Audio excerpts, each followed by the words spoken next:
Chapter है हमारे दोस्त हेलो एल्केन और हेलो एरिन। तो आज हम लोग हेलो एल्केन का फिजिकल प्रॉपर्टीज़ पढ़ेंगे।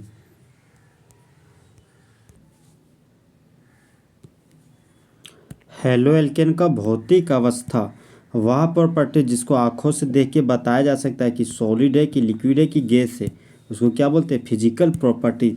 सबसे पहले हमारा आता है भौतिक अवस्था। तो कम कार्बन वाले हेलो एल्केन रूम टेम्परेचर पर गैस अवस्था में पाए जाते हैं, लेकिन ज़्यादा कार्बन वाले हेलो एल्केन रूम टेम्परेचर पर सॉलिड और लिक्विड अवस्था में पाए जाते हैं। वैन फोर्स डायरेक्टली प्रोपोर्शनल है मॉलिक्यूल के वेट का। अगर मॉलिक्यूल का वेट ज़्यादा होगा तो वैन फोर्स भी ज़्यादा होगा। और मॉलिक्यूल वेट डिपेंड करता है साइज पर। अगर साइज बड़ा होगा तो मॉलिक्यूल का वेट ज़्यादा होगा, मॉलिक्यूल का वेट ज़्यादा होगा तो वैन फोर्स ज़्यादा होगा। और साइज डिपेंड करता है कार्बन और हेलोजन की संख्या पर। अगर कार्बन और हेलोजन का संख्या ज़्यादा होगा तो वैन फोर्स भी ज़्यादा होगा। ये गोला है दोस्त, ये भी एक गोला है। इस पर पॉजिटिव चार्ज है, इस गोला में नेगेटिव चार्ज है। तो टू अपोजिट चार्ज के अट्रैक्शन की वजह से लगने वाले फोर्स को क्या बोलते हैं? Van force. क्वाथनांक बिंदु टेम्परेचर स्केल का वो खास पॉइंट जिसका टेम्परेचर होना चाहिए 100 डिग्री सेल्सियस। तो टेम्परेचर स्केल का वो खास पॉइंट जब लिक्विड गैस में कन्वर्ट हो जाता है हीट एनर्जी देने पर, उसको क्या बोलते हैं? Boiling point. तो हेलो एल्केन का बॉइलिंग पॉइंट बढ़ रहा है क्योंकि उसका कार्बन और हेलोजन की संख्या बढ़ रहा है। तो रीजन क्या है? वैन फोर्स के बढ़ने की वजह से बॉइलिंग पॉइंट भी बढ़ रहा है। Boiling point directly proportional van force का। अगर वैन फोर्स ज़्यादा होगा तो बॉइलिंग पॉइंट भी ज़्यादा होगा। वैन फोर्स डिपेंड करता है मॉलिक्यूल के वेट पर। अगर कार्बन अलग अलग हो तो उस समय हम लोग मॉलिक्यूलर वेट की मदद से डिसाइड करते हैं वैन फोर्स। और देखिए, मॉलिक्यूलर वेट डिपेंड करता है सरफेस एरिया पर। अगर नंबर ऑफ कार्बन सेम हो तो सरफेस एरिया से चेक करेंगे। सरफेस एरिया कम तो बॉइलिंग पॉइंट कम, और अगर सरफेस एरिया ज़्यादा तो बॉइलिंग पॉइंट भी ज़्यादा होगा। Boiling point inversely proportional branch का।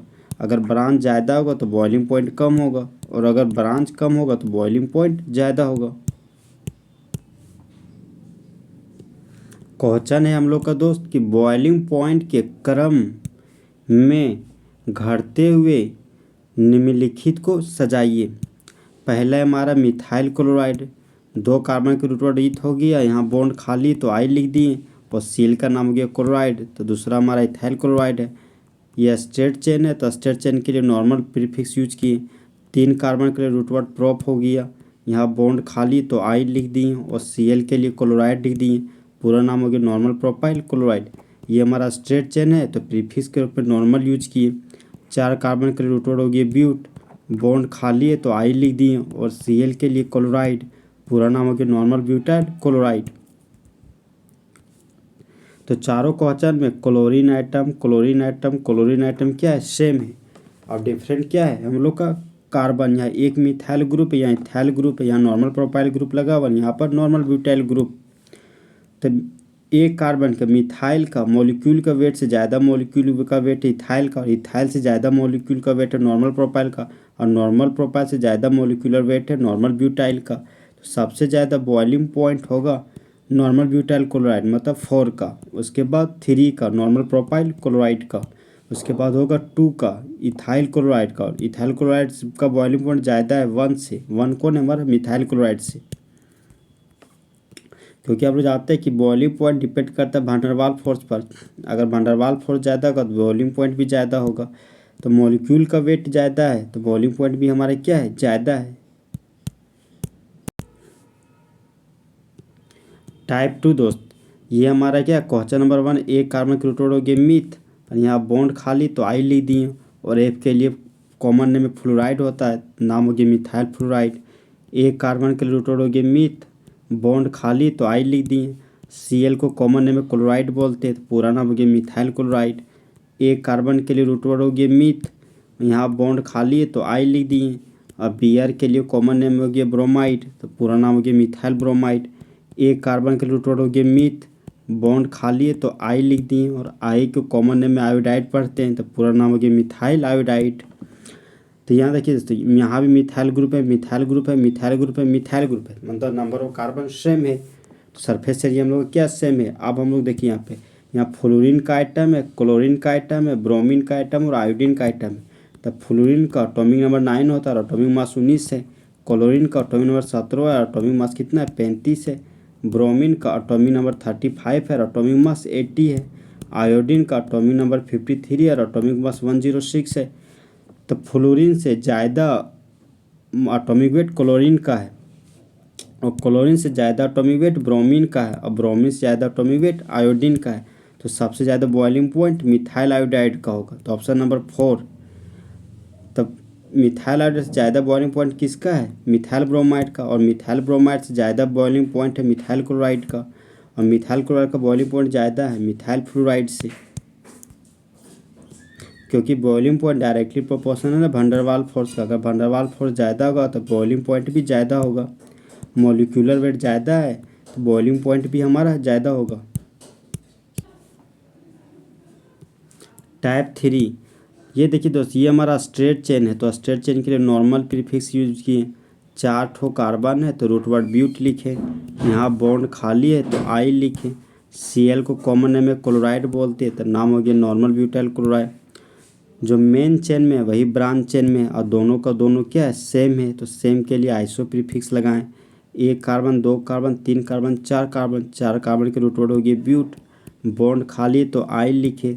Cl को कॉमन नेम में क्लोराइड बोलते हैं तो नाम हो गया आइसो ब्यूटाइल क्लोराइड। ये देखिए दोस्त, ये कार्बन 1 कार्बन 2 कार्बन 3 कार्बन से जुड़ा हुआ है, इसलिए टर्सरी प्रीफिक्स यूज किए। 1 carbon 2 carbon 3 carbon 4 carbon, 4 carbon के रूट वर्ड लिख दिए ब्यूट, और यहाँ बॉन्ड खाली है तो आई लिख दिए। Cl को कॉमन नेम में क्लोराइड बोलते हैं तो क्लोराइड लिख दिए, नाम हो गया पूरा टर्सरी ब्यूटाइल क्लोराइड। तो यहाँ जो क्वेश्चन बनाएंगे दोस्तों वो boiling point directly inversely proportional है क्या ब्रांच का।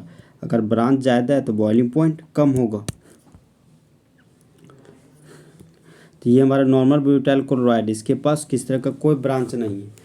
यहाँ प्रिंसिपल चेन हमारा 3 कार्बन का, यहाँ पर मेरे पास 2 ठो ब्रांच है, एक मिथाइल ग्रुप और एक क्लोरीन ग्रुप।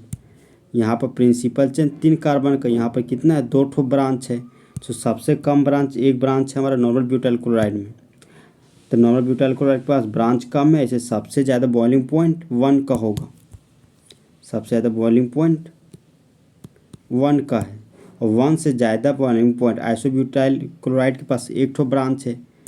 तो उसके बाद बॉइलिंग पॉइंट 1 से कम बॉइलिंग पॉइंट किसका है 2 का, और 2 का बॉइलिंग पॉइंट ज़्यादा है, मतलब आइसोब्यूटाइल क्लोराइड का बॉइलिंग पॉइंट ज़्यादा है टर्सरी ब्यूटाइल क्लोराइड से। बॉइलिंग पॉइंट के बढ़ते हुए क्रम में निम्नलिखित को सजाइए। पहला हमारा क्या ब्रोमोमीथेन, तो ब्रोमोमीथेन का मॉलिक्यूलर फॉर्मूला हो गया CH3Br। ब्रोमोफॉर्म का मॉलिक्यूलर फॉर्मूला हो गया CHBr3। क्लोरोमीथेन का मॉलिक्यूलर फॉर्मूला हो गया CH3Cl, और डायब्रोमोमीथेन का मॉलिक्यूलर फॉर्मूला हो गया CH2Br2। तो यहाँ एक कार्बन एक कार्बन एक कार्बन, कार्बन का नंबर सेम है दोस्त। अब हम लोग हेलोजन के पास आएंगे। यहाँ पर एक ब्रोमीन ग्रुप लगा हुआ है, यहाँ 3 ब्रोमीन ग्रुप लगा हुआ है, यहाँ एक क्लोरीन ग्रुप लगा हुआ है, यहाँ एक ब्रोमीन ग्रुप लगा हुआ है। तो क्लोरीन पर फोकस करें। क्लोरीन का एटॉमिक नंबर 17 है, एटॉमिक मास कितना है 35.5। तो सबसे कम बॉइलिंग पॉइंट किसका है 3 का, मतलब क्लोरोमीथेन का। अब ब्रोमीन है तो ब्रोमीन का एटॉमिक नंबर 35 है और एटॉमिक मास 80 है। तो एक ब्रोमीन का एटॉमिक मास 80 है, तो 3 से ज़्यादा बॉइलिंग पॉइंट है 1 का, मतलब ब्रोमोमीथेन का। अब यहाँ देखिए, यहाँ पर 2 ठो ब्रोमीन है, तो उसके बाद 1 से ज़्यादा बॉइलिंग पॉइंट किसका है 4 का। 4 का नाम क्या है डायब्रोमोमीथेन। अब यहाँ 2 ब्रोमीन से 3 ब्रोमीन आ गया तो एटॉमिक वेट बढ़ गया। तब 4 से ज़्यादा बॉइलिंग पॉइंट है 2 का, जो हमारा क्या है ब्रोमोफॉर्म। हम लोग जानते हैं कि बॉइलिंग पॉइंट डायरेक्टली प्रोपोर्शनल होता है मॉलिक्यूल के वेट का। अगर मॉलिक्यूल का वेट ज़्यादा होगा तो बॉइलिंग पॉइंट भी ज़्यादा होगा। ये बॉइलिंग पॉइंट का टाइप नंबर 4 हो गया दोस्त। बोलता है 1 पर क्लोरो ग्रुप लगाता है, 1 पर क्लोरो लगा दिए। 3 कार्बन के लिए रूट वर्ड प्रोप है तो 1 कार्बन 2 कार्बन 3 कार्बन लिख दिए। अब बोलता है कार्बन कार्बन के बीच सिंगल बॉन्ड है तो सिंगल बॉन्ड भी लगा दिए, तो इसका नाम हो गया 1 क्लोरो प्रोपेन। आइसो लगा हुआ है तो जो मेन चेन में है और ब्रांच चेन में दोनों का दोनों सेम है तो आइसो प्रीफिक्स यूज कर लिए। प्रोप लगा हुआ तो 1 कार्बन 2 कार्बन 3 कार्बन के रूट वर्ड प्रोप हो गया। आइल के लिए यहाँ बॉन्ड खाली दिखा दिया, क्लोराइड के लिए Cl लिख दिए, तो ये हो गया हमारा आइसोप्रोपाइल क्लोराइड। 1 पोजीशन पर क्लोरो ग्रुप लगा तो 1 पर क्लोरो लगा दिए। ब्यूट रूट वर्ड है तो 4 ठो कार्बन लिख दिए। एन लगा है तो कार्बन कार्बन के बीच सिंगल बॉन्ड लगा दिए, तो इसका नाम हो गया 1 क्लोरो ब्यूटेन। अब देखिए दोस्त यहाँ पे ये हमारा क्या 1 क्लोरो प्रोपेन, ये हमारा आइसोप्रोपाइल क्लोराइड है, और ये हमारा हो गया 1 क्लोरो ब्यूटेन। सबसे ज़्यादा कार्बन इसका है, मतलब मॉलिक्यूल का वेट सबसे ज़्यादा 1 क्लोरो ब्यूटेन का, तो बॉइलिंग पॉइंट सबसे ज़्यादा 3 का है। तो बॉइलिंग पॉइंट का बढ़ता हुआ क्रम सबसे ज़्यादा बॉइलिंग पॉइंट किसका है? तीसरा का। अब देखिए दोस्त 1 क्लोरो प्रोपेन का साइज क्या है? बड़ा है। साइज बड़ा मतलब सरफेस एरिया क्या है? बड़ा है। तो 1 से ज़्यादा बॉइलिंग पॉइंट हो गया हमारा 2 का। 2 का सरफेस एरिया कम है, और 2 से ज़्यादा बॉइलिंग पॉइंट हो गया 3 का। 2 से ज़्यादा बॉइलिंग पॉइंट 1 का है, और 1 से ज़्यादा बॉइलिंग पॉइंट किसका है? 3 का। डेंसिटी को क्या बोलते हैं? घनत्व। तो कार्बन और हैलोजन को बढ़ाने की वजह से बढ़ जाता है हेलो एल्केन का घनत्व। हम लोग जानते हैं कि डेंसिटी बराबर क्या होता है? मास बटा वॉल्यूम। अगर मास बढ़ाएंगे तो डेंसिटी बढ़ेगा, और अगर वॉल्यूम बढ़ाएंगे तो डेंसिटी घटेगा, क्योंकि डेंसिटी और वॉल्यूम क्या है? इन्वर्सली प्रोपोर्शनल एक दूसरे का। डिसाइडिंग फैक्टर हम लोग क्या यूज करेंगे? मास। सिर्फ और सिर्फ डेंसिटी मास पर जनरली क्वेश्चन बनता है। अगर मास हमारा दोस्त बढ़ेगा तो डेंसिटी भी हमारा क्या होगा? बढ़ेगा। घनत्व के घटते हुए क्रम में निम्नलिखित को सजाइए। पहला हमारा मिथाइल क्लोराइड, इथाइल क्लोराइड, फिर है नॉर्मल प्रोपाइल क्लोराइड और नॉर्मल ब्यूटाइल क्लोराइड। तो देखिए उस क्लोरीन एटम सभी के पास सेम है, तो क्लोरीन से हमारा डिसाइडिंग फैक्टर नहीं होगा। अब यहाँ मिथाइल ग्रुप लगा हुआ, इथाइल ग्रुप लगा हुआ, नॉर्मल प्रोपाइल, और ये हमारा क्या? Normal butyl.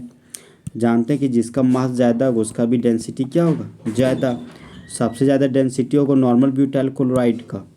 Normal butyl chloride से सबसे ज़्यादा डेंसिटी है नॉर्मल ब्यूटाइल क्लोराइड का। नॉर्मल ब्यूटाइल क्लोराइड से कम डेंसिटी किसका है? नॉर्मल प्रोपाइल क्लोराइड का। और नॉर्मल प्रोपाइल क्लोराइड से कम डेंसिटी इथाइल क्लोराइड का। इथाइल क्लोराइड से कम डेंसिटी है मिथाइल क्लोराइड का।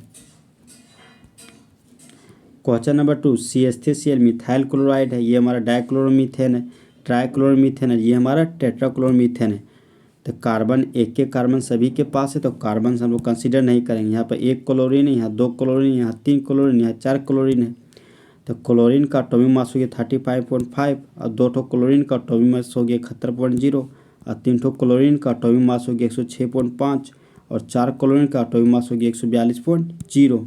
तो डेंसिटी का घटता हुआ क्रम सबसे ज़्यादा डेंसिटी किसका है? कार्बन टेट्राक्लोराइड का।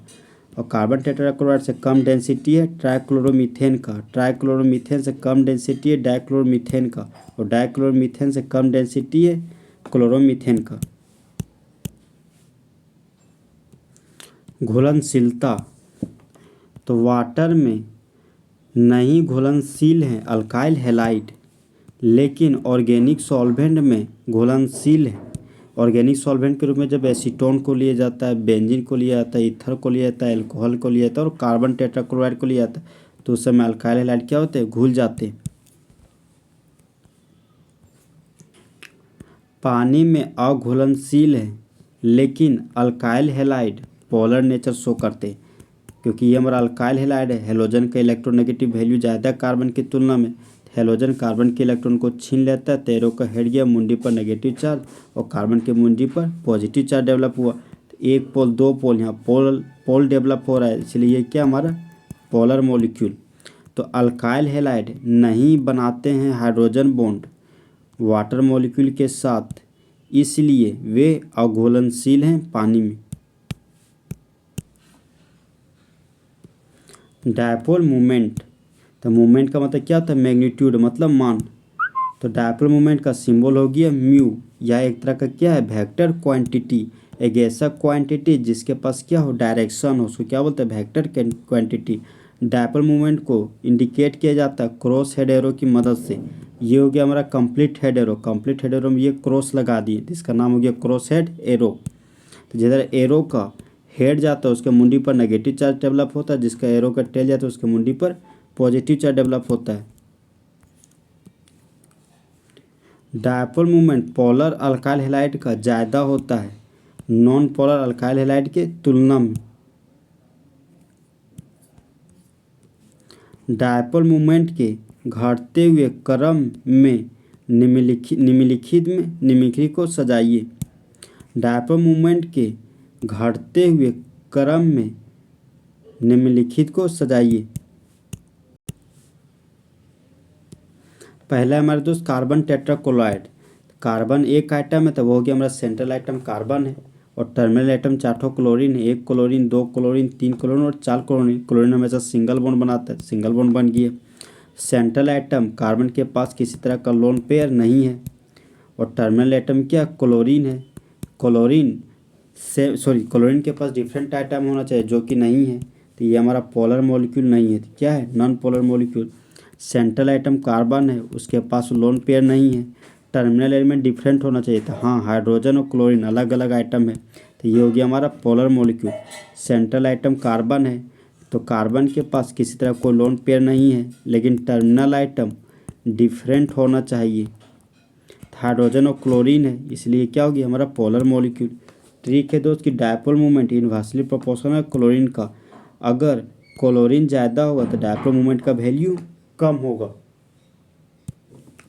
डायपोल मूवमेंट का घटता हुआ क्रम, सबसे ज़्यादा डायपोल मूवमेंट 3 का है, क्योंकि यहाँ क्लोरीन का आइटम कम है, इसलिए डायपोल मूवमेंट सबसे ज़्यादा है। उसके बाद 3 से कम डायपोल मूवमेंट 2 का है। 2 के पास क्लोरीन आइटम ज़्यादा है, इसलिए डायपोल मूवमेंट थोड़ा कम है। और 2 का डायपोल मूवमेंट ज़्यादा है 1 की तुलना में, क्योंकि 3 क्लोरीन से क्या हो गया 4 क्लोरीन। यहाँ क्लोरीन का आइटम बहुत ज़्यादा है तो डायपोल मूवमेंट और कम हो जाता है। ये है हमारा CCl4 का स्ट्रक्चर। कार्बन है, क्लोरीन 4 लगा हुआ, 4 क्लोरीन आइटम। क्लोरीन के इलेक्ट्रोनेगेटिव वैल्यू 3 है और कार्बन का 2.5 है, तो डायपोल मूवमेंट का एरो लेस इलेक्ट्रोनेगेटिव आइटम से मोर इलेक्ट्रोनेगेटिव आइटम की ओर हो गया। डायपोल मूवमेंट का एरो लेस इलेक्ट्रोनेगेटिव आइटम से मोर इलेक्ट्रोनेगेटिव आइटम की तरफ दिखाएं। डायपोल मूवमेंट का एरो लेस इलेक्ट्रोनेगेटिव आइटम से मोर इलेक्ट्रोनेगेटिव आइटम की तरफ दिखा रहे हैं। डायपोल मूवमेंट का एरो लेस इलेक्ट्रोनेगेटिव आइटम से मोर इलेक्ट्रोनेगेटिव आइटम की तरफ दिखा रहे हैं। तो ये देखिए, ये dipole movement right hand side जा रहा है और ये dipole movement left hand side जा रहा है, तो ये एक दूसरे को क्या कर दिए कैंसिल आउट। फिर ये डायपोल मूवमेंट ऊपर जा रहा है और ये डायपोल मूवमेंट नीचे जा रहा है, तो एक दूसरे के कैंसिल आउट कर दिए। तो डायपोल मूवमेंट का वैल्यू क्या हो गया 0, इसलिए ये हमारा क्या है नॉन पोलर मॉलिक्यूल। ये हमारा CHCl3 सेंट्रल एटम कार्बन है, 1 हाइड्रोजन और 3 हमारे क्या क्लोरीन ग्रुप लगा हुआ था। हाइड्रोजन हमेशा सिंगल बॉन्ड बनाता है, क्लोरीन भी सिंगल बॉन्ड बनाता है। ये हो गया हमारा स्ट्रक्चरल फार्मूला ट्राइक्लोरोमीथेन का। हाइड्रोजन का इलेक्ट्रोनेगेटिव वैल्यू 2.1 है और कार्बन का 2.5 है। कार्बन का इलेक्ट्रोनेगेटिव वैल्यू ज़्यादा है हाइड्रोजन से, तो डायपोल मूवमेंट का एरो लेस इलेक्ट्रोनेगेटिव आइटम से मोर इलेक्ट्रोनेगेटिव आइटम की तरफ हो गया। कार्बन का इलेक्ट्रोनेगेटिव वैल्यू 2.5 है, क्लोरीन का 3 है। डायपोल मूवमेंट का एरो लेस इलेक्ट्रोनेगेटिव आइटम से मोर इलेक्ट्रोनेगेटिव आइटम की तरफ हो गया। कार्बन का इलेक्ट्रोनेगेटिव वैल्यू 2.5 है, क्लोरीन का 3 है। डायपोल मूवमेंट का एरो लेस इलेक्ट्रोनेगेटिव आइटम से मोर इलेक्ट्रोनेगेटिव आइटम की तरफ हो गया। कार्बन और क्लोरीन में क्लोरीन हमारा मोर इलेक्ट्रोनेगेटिव आइटम है, तो डायपोल मूवमेंट का एरो लेस इलेक्ट्रोनेगेटिव आइटम से मोर इलेक्ट्रोनेगेटिव आइटम की तरफ हो गया। अब देखिए दोस्तों, ये एरो ऊपर से हाइड्रोजन से कार्बन की तरफ आ रहा और ये एरो कार्बन से क्लोरीन की तरफ आ रहा। दोनों एरो का जो नेट रिजल्टेंट वो एक ही साइड है। अब ये देखिए, ये एरो हमारा कार्बन से क्लोरीन की तरफ आ रहा है, ये भी एरो कार्बन से क्लोरीन की तरफ जा रहा था। ये एक दूसरे के अपोजिट है, तो ये एक दूसरे के कैंसिल आउट कर दिए। यहाँ डायपोल मूवमेंट का वैल्यू 0 के बराबर नहीं है। ये क्या हो गया पोलर मॉलिक्यूल। ये हमारा डाइक्लोरोमीथेन है, सेंट्रल आइटम कार्बन है, 2 हाइड्रोजन और 2 क्लोरीन लगा दिए। हाइड्रोजन 1 बॉन्ड बनाता तो 1 बॉन्ड बना दिए, क्लोरीन भी 1 बॉन्ड बनाता तो 1 बॉन्ड दिखा दिए। ये हो गया हमारा डाइक्लोरोमीथेन का स्ट्रक्चरल फॉर्मूला। हाइड्रोजन का इलेक्ट्रोनेगेटिव वैल्यू 2.1 और कार्बन का 2.5 है, तो डायपोल मूवमेंट का एरो लेस इलेक्ट्रोनेगेटिव आइटम से मोर इलेक्ट्रोनेगेटिव आइटम की तरफ होता है। हाइड्रोजन का इलेक्ट्रोनेगेटिव वैल्यू 2.1 और कार्बन का 2.5 है, तो डायपोल मोमेंट का एरो लेस इलेक्ट्रोनेगेटिव एटम से मोर इलेक्ट्रोनेगेटिव एटम की तरफ होता है। कार्बन का इलेक्ट्रोनेगेटिव वैल्यू 2.5 है, क्लोरीन का 3 है। तो डायपोल मोमेंट का एरो लेस इलेक्ट्रोनेगेटिव एटम से मोर इलेक्ट्रोनेगेटिव एटम की तरफ होता है। कार्बन का इलेक्ट्रोनेगेटिव वैल्यू 2.1 है, 2.5 है, क्लोरीन का 3 है। तो डायपोल मोमेंट का एरो लेस इलेक्ट्रोनेगेटिव एटम से मोर इलेक्ट्रोनेगेटिव एटम की तरफ होता है। तो डायपोल मोमेंट का वैल्यू 0 के बराबर नहीं है, तो ये हमारा क्या हो गया, पोलर मॉलिक्यूल।